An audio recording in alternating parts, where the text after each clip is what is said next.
Magandang araw po sa ating lahat mga kaibigan, no? So meron tayo yung isang client dito mga kaibigan na sabi niya super bagal daw ng kanyang laptop. Maabot daw ng 5 to 10 minutes yung pag-boot up niya. Minsan mayroon namang mabilis, pero ang pinakamabilis niya is about ilang minuto, no? So sabi ko naman,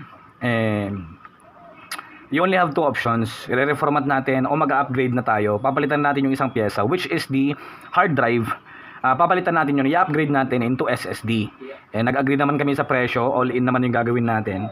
So ito, papalitan na natin yung kanyang hard drive, i-upgrade na natin into solid state drive, 120 GB from Walram mga kaibigan. Link will be on the description below.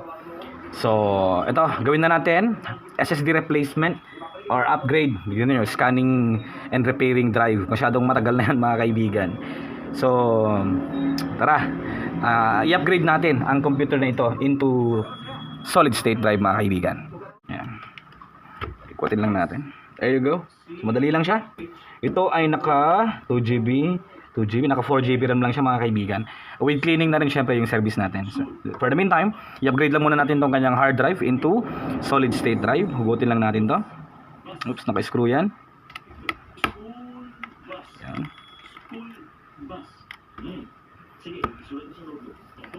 Okay. Then, tanggalin natin to.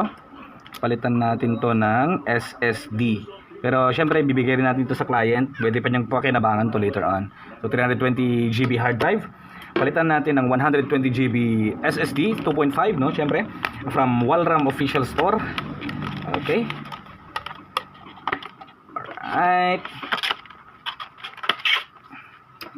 Lagyan na natin to, pabalik. Okay, sakto. Ayan muna natin. There you go. Salpak na. Tapos itong cover niya mga kaibigan.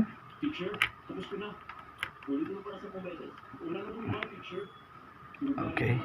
Balik lang natin yung screw niya mga kaibigan, no?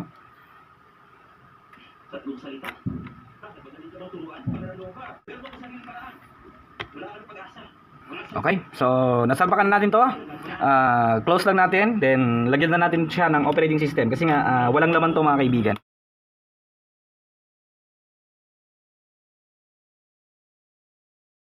Okay, so tapos na natin itong i-reformat mga kaibigan, no? At ite-testing na natin kung gaano nakabilis ang pag-start up niya, pag-boot up, at pag-open ng programs. Ito nga pala ay naka 2GB RAM lang pero ang laki ng changes mga kaibigan. So, power on natin.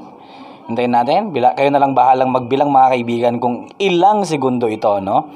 1, 2, 3, 4, 5, 6, 7, 8, 9, 10, 11, 12, 13, 14, 15, 15 seconds boot up mga kaibigan. Kumpara noong naka-hard drive na as in, ang tagal-tagal niya. At ngayon, konting refresh na lang to, no? Pwedeng-pwede na natin magamit. Pag-open ng programs, pag-open tayo ng MS Word, pack, mag-open yan agad mga kaibigan. So, encode na agad to. O, di ba?